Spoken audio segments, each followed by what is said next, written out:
Topic ఏంటంటే atoms and molecules. Atoms and molecules topic. Is matter around us pure?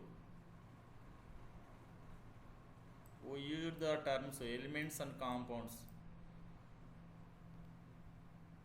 Is matter around us pure అనే టాపిక్లో element అంటే ఏంటి, compound అంటే ఏంటి అనేటువంటి విషయం మనం యూజ్ చేసామని చెప్తున్నారు. You learned about the role of separation techniques in identifying elements. The pure components obtained after separation are the either elements or compounds.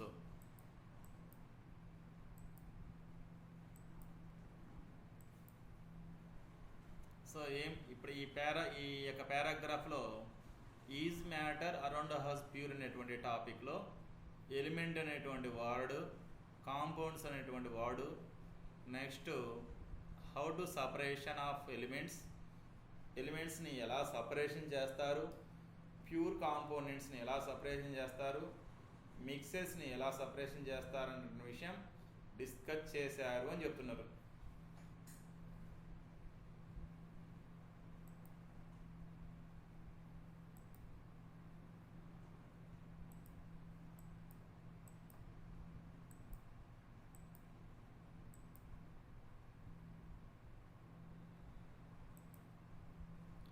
In this chapter, we can use this knowledge to explain some of the observations made in previous classes, like the rusting of iron, rod kept outside, etc.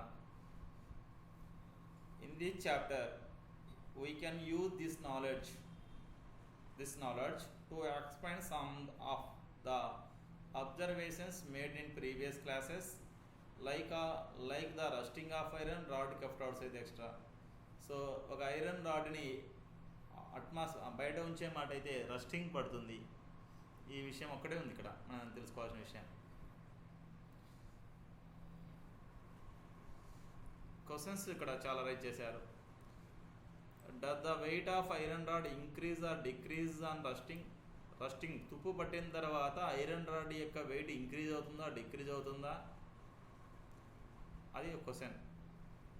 We notice that on burning charcoal అంటే బొగ్గును burn చేస్తే it leaves ashes at the end.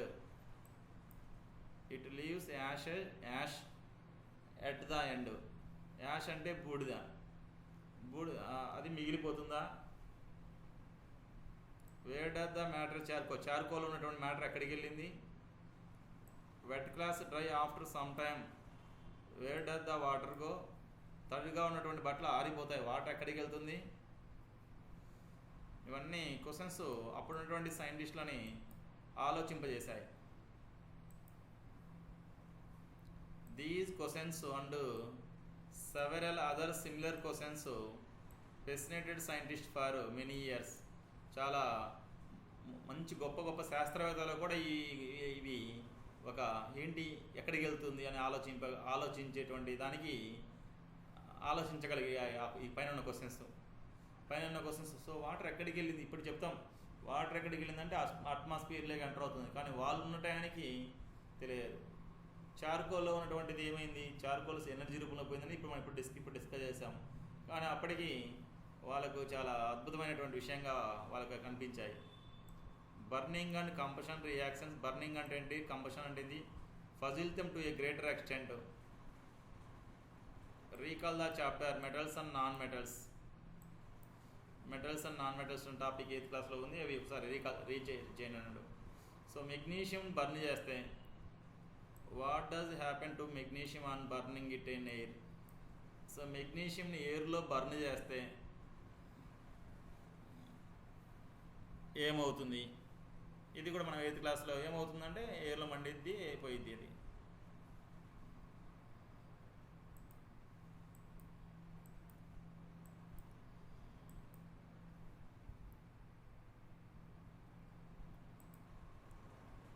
Magnesium ఎలా అయితే burn 8th క్లాస్లో magnesium burn చేస్తే ఏమైందని అట్లా అంటే what does happens to sulphur on burning it in air. Sulphur కూడా ఎయిర్లో మండిస్తే ఏమవుతుంది అనేది 8th క్లాస్లో ఉంది. ఈ రెండు చెప్తున్నారు ఏమవుతుంది అన్ని క్వశ్చన్స్ ఫామ్ చేశాడు. How are the weights of the reactants and products. Reactants products వెయిట్లు ఎలా ఉంటాయి, సేమ్గా ఉంటాయా డిఫరెంట్గా ఉంటాయా. In the chapter we use the following terms frequently. ఈ చాప్టర్లో ఎక్కువగా ఏమి ఉపయోగిస్తామంటే ఎలిమెంట్స్ అంటే ఏంటి, కాంపౌండ్స్ అంటే ఏంటి, రియాక్టెంట్స్ అంటే ఏంటి, ప్రోడక్ట్స్ అంటే ఏంటి ఇవన్నీ డిస్కస్ చేస్తాం. మీకు ఎలిమెంట్స్ అంటే తెలుసు, కాంపౌండ్స్ అంటే తెలుసు. రియాక్టెంట్స్ అండ్ ప్రోడక్ట్స్ గురించి చెప్తా. ఏదైనా ఒక రియాక్షన్ జరగకముందు తీసుకున్న వాటిని రియాక్టెంట్స్ అంటారు. రియాక్షన్ జరిగిన తర్వాత వాటిని ప్రోడక్ట్స్ అంటారు. యారో మార్కు లెఫ్ట్ సైడ్లో ఉంటే రియాక్టెంట్స్ అంటారు, యారో మార్కు రైట్ సైడ్లో ఉంటే ప్రోడక్ట్స్ అంటారు.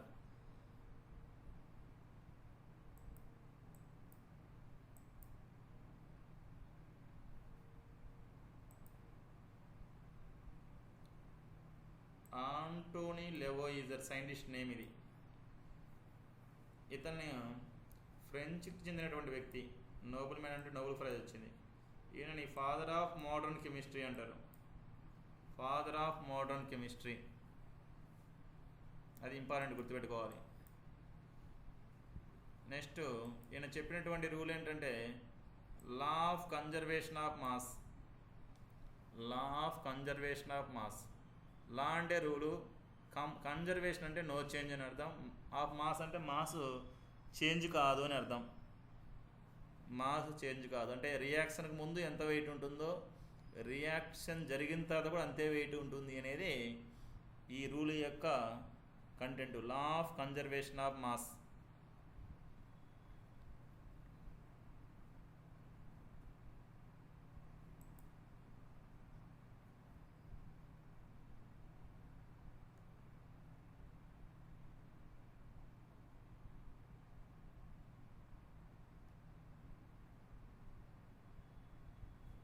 ఇప్పుడు law of conservation of mass అంటే ఎలా ఉంటుందో చూద్దాం.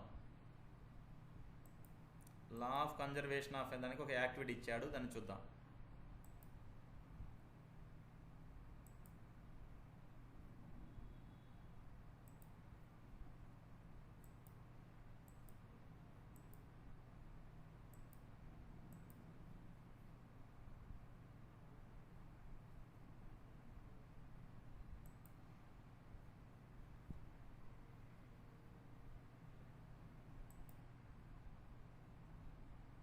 Let us carry on lab activity to see what will happen to weights of reactants and products during a chemical reaction.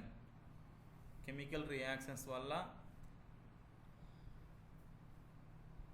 అదే రియాక్షన్ జరిగిన తర్వాత వెయిట్స్ ఎలా ఉంటాయి, రియాక్షన్ జరిగిన తర్వాత ప్రోడక్ట్స్ యొక్క వెయిట్స్ ఎలా ఉంటాయి, ఈ విషయం మనం తెలుసుకుంటాం ఈ యాక్టివిటీ ద్వారా.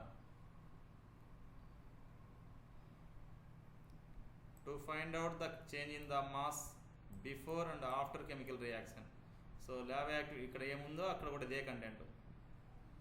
కెమికల్ రియాక్షన్ జరిగిన తర్వాత, after,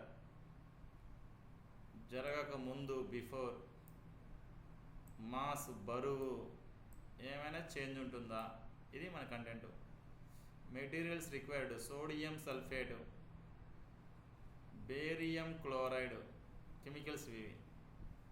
distilled water, conical flask, spring balance, small test tube, retort stand, rubber cork, thread. అవి మనం ఒకసారి డయాగ్రామ్లో చూద్దాం అవి ఎక్కడెక్కడ ఉన్నాయో.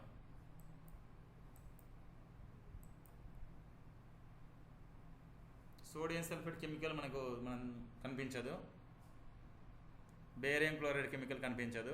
డిస్టిల్డ్ వాటర్, ఇక్కడ తీసుకున్నటువంటి వాటర్ని మనం డిస్టిల్డ్ వాటర్ అనుకుంటాం, లిక్విడ్ డిస్టిల్డ్ వాటర్ అనుకుంటాం ఇక్కడ తీసుకుంది. అది కనిపి కోనికల్ ఫ్లాస్క్ చూడండి, ఈ షేప్లో ఉన్నదాన్ని దీన్ని కోనికల్ ఫ్లాస్క్ అంటారు. ఇదిగోండి ఈ షేప్లో ఉన్నటువంటి దీనిని కోనికల్ ఫ్లాస్క్ అంటారు. స్ప్రింగ్ బ్యాలెన్స్ చెప్పారు నెక్స్ట్. ఇదిగోండి ఇది స్ప్రింగ్ బ్యాలెన్స్. తర్వాత స్మాల్ టెస్ట్ ట్యూబ్ ఇచ్చాడు. స్మాల్ టెస్ట్ ట్యూబ్ ఇదిగోండి, ఇక్కడ small test tube. Retort stand అండి, ఇదిగో ఇది రిటార్ట్ స్టాండ్. రబ్బర్ కార్కు, ఇదిగో ఇక్కడ ఇక్కడ ఇక్కడ రబ్బర్ కార్క్ ఉంటుంది, ఇది రబ్బర్ కార్కు. థ్రెడ్ ఇక్కడ ఏం చూసుకోవచ్చు, ఇదిగోండి ఇలా ఉంటే ఇక్కడ ఇక్కడ ఉంటుంది థ్రెడ్. ఇవి మనం తీసుకున్నాం. తీసుకొని డయాగ్రామ్లో చూపించిన విధంగా సెట్ చేసుకోవాలి అన్నిటినీ.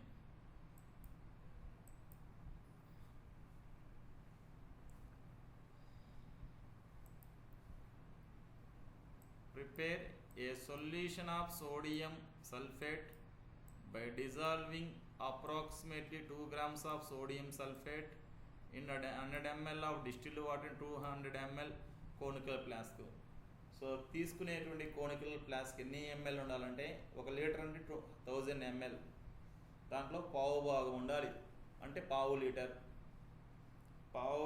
పట్టేటువంటి పావు లీటర్ నీళ్లు పట్టేటువంటి ఒక కోనికల్ ఫ్లాస్క్ తీసుకోవాలి.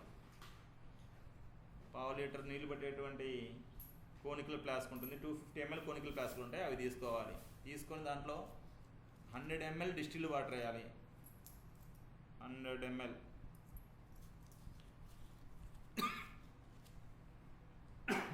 100 ml డిస్టిల్డ్ వాటర్ వేసి దాంట్లో సోడియం సల్ఫేట్ వేయాలి.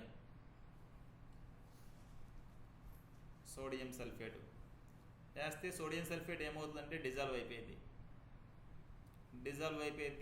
మన కంటికి కనిపించదు.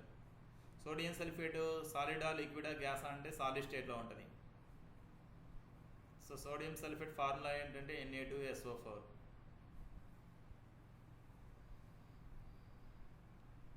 Prepare a barium chloride solution by dissolving approximately 2 grams of potassium iodide in 100 ml water in other conical flask. ఇక్కడ వాడు తప్పించాడు ఇక్కడ టెక్స్ట్ బుక్లో. బేరియం క్లోరైడ్ సొల్యూషన్ తయారు చేయాలంటే పొటాషియం అయోడైడ్ తీసుకోమన్నాడు. తప్పిది, తప్పండి. మనకి సోడియం సల్ఫేట్ తీసుకుంటే సోడియం సల్ఫేట్ సొల్యూషన్ తయారవుతుంది. అట్లనే బేరియం క్లోరైడ్ తీసుకుంటే బేరియం క్లోరైడ్ సొల్యూషన్ ఫామ్ అవుతుంది. పొటాషియం అయోడైడ్ తీసుకొని బేరియం క్లోరైడ్ సొల్యూషన్ ఎలా ఫామ్ అవుతుంది? కాబట్టి టెక్స్ట్ బుక్లో ఇక్కడ మ్యాటర్ తప్పించాడు. మీకు ఎవరి దగ్గర టెక్స్ట్ బుక్లు ఉంటే పొటాషియం అయోడైడ్ ప్లేస్లో బేరియం క్లోరైడ్ అని రాసుకోండి. పొటాషియం అయోడైడ్ ప్లేస్లో బేరియం క్లోరైడ్ అని రాసుకోండి, అప్పుడు కరెక్ట్ అవుతుంది. పొటాషియం అయోడైడ్ కొట్టేయండి, ఎందుకంటే బేరియం క్లోరైడ్ తీసుకుంటే బేరియం క్లోరైడ్ సొల్యూషన్ ఫామ్ అవుతుంది. సోడియం సల్ఫేట్ తీసుకుంటే సోడియం సల్ఫేట్ సొల్యూషన్ ఫామ్ అవుతుంది. ఏం తీసుకుంటే ఆ సొల్యూషన్ ఫామ్ అవుతుంది. Next third point, take 4 ml solution of barium chloride in small test tube from the above prepared solution. So మనం ఒక దాంట్లోనేమో ఏం చేసాం, కొనికల్ ఫ్లాస్క్లో సోడియం సల్ఫేట్ సొల్యూషన్ తీసుకున్నాం. ఇది బేరియం క్లోరైడ్ పక్క దాంట్లో తయారు చేసుకున్నాం, వేరే చోట తయారు చేసుకుని దాన్ని ఆ బేరియం క్లోరైడ్ సొల్యూషన్లో నుంచి ఒక 4 ml మాత్రమే ఒక టెస్ట్ ట్యూబ్లోకి తీసుకుంటాం.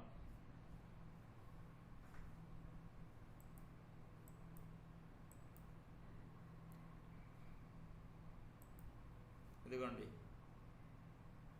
Retort stand, spring balance, rubber cork, conical flask or measuring jar, test tube.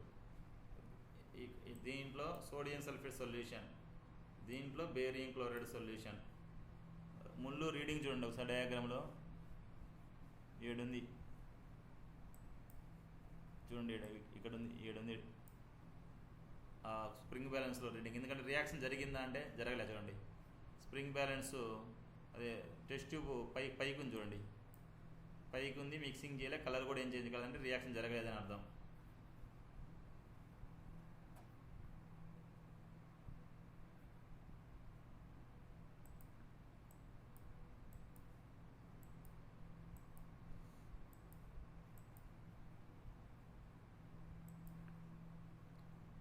Hang the test tube containing 4 ml of barium chloride solution in the conical flask containing sodium sulfate solution carefully without mixing the solutions.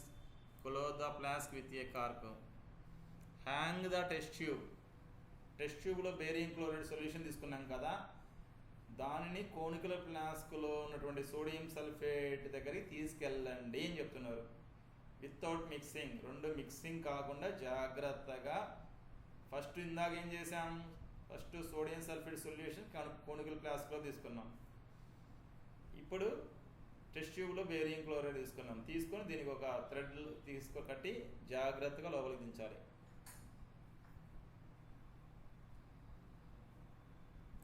Weigh the flask with its contents carefully using a spring balance. Spring balance సాయంతో బరువు వేయాలి. ఎప్పుడు reaction జరగలే ఇంకా వేయాలి. Now tilt and swirl the flask so that the two solutions mix. ఇప్పుడు చిన్నగా test tube చేసి చూడండి, ఇక్కడ డయాగ్రామ్లో ఇక్కడ లోపలికి వెళ్ళి చూడండి, బేరియన్స్ కలర్ చేంజ్ అయిపోయింది. డయాగ్రామ్ పరిశీలించండి. రీడింగ్ అక్కడ పెట్టింటే కొంచెం కింద పెట్టి, రీడింగ్ కొంచెం కిందికి వచ్చి ఉంటుంది. ఇప్పుడు weigh the flask again using the same spring balance. అదే స్ప్రింగ్ బ్యాలెన్స్ మళ్ళీ బరువు వేయండి అని చెప్తున్నాడు ఇక్కడ. అందుకని ఇక్కడ వేసేయారు. ఇక్కడ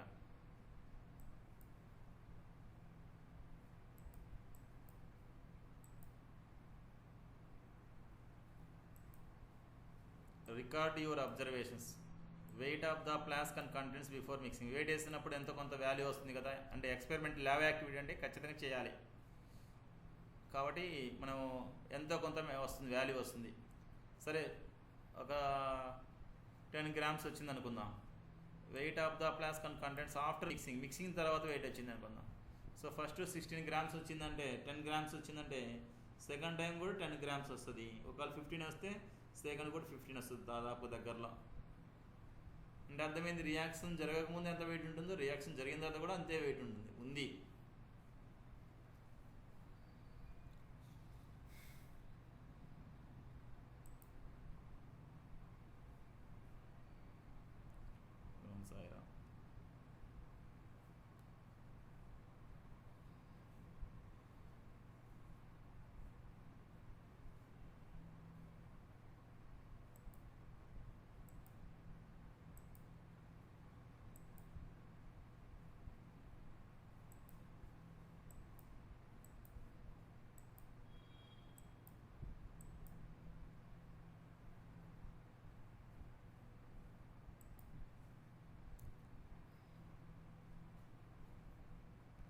Result: a chemical reaction takes place and the mass remains and same before and after the chemical reaction. Therefore, mass is neither created nor destroyed in the chemical reaction. Chemical reaction జరగక ముందు ఎంత wait ఉంటుందో reaction జరిగిన తర్వాత అంతే wait ఉంటుంది. కాబట్టి మాస్ని ఎవరు క్రియేట్ చేయలేరు. మాస్ అంటే ఇక్కడ బరువును ఎవరు క్రియేట్ చేయలేరు, ఎవరు నాశనం చేయలేరు అని ఈ యాక్టివిటీ యొక్క కన్క్లూజన్. అంటే రియాక్షన్ ముందు ఎంత వెయిట్ ఉంటుందో రియాక్షన్ జరిగిన తర్వాత కూడా అంతే వెయిట్ ఉంటుంది. దీన్ని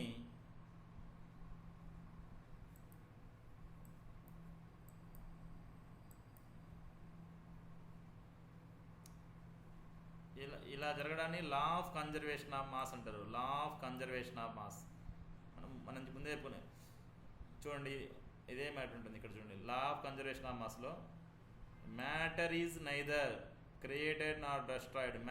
ఈ ప్రపంచంలో మ్యాటర్ అంటే పదార్థం, దాన్ని ఎవడు నాశనం చేయలేడు, ఎవడు క్రియేట్ చేయలేడు. ఎక్కడ కెమికల్ రియాక్షన్ జరిగినప్పుడు, during a chemical reaction. More is simplify, the mass of the product is equal to the mass of the reactants of a chemical reaction.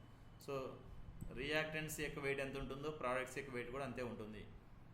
Propose చేసింది ఇదిగోండి Antoine Lavoisier. Earlier it was that mass would be decrease in burning of charcoal.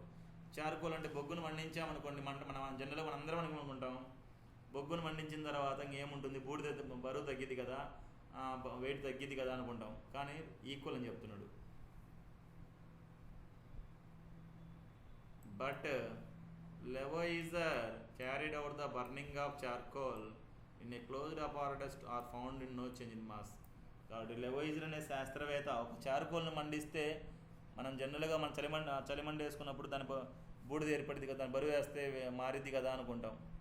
కానీ అలా కాకుండా closed దాంట్లో చేస్తే reaction జరగకముందు ఎంత wait ఉంటుందో reaction జరిగిన తర్వాత కూడా అంతే వెయిట్ ఉంటుందని తెలియజేస్తుంది. దీన్ని కన్జర్వేషన్ ఆఫ్ మాస్ అంటారు. Conservation of mass.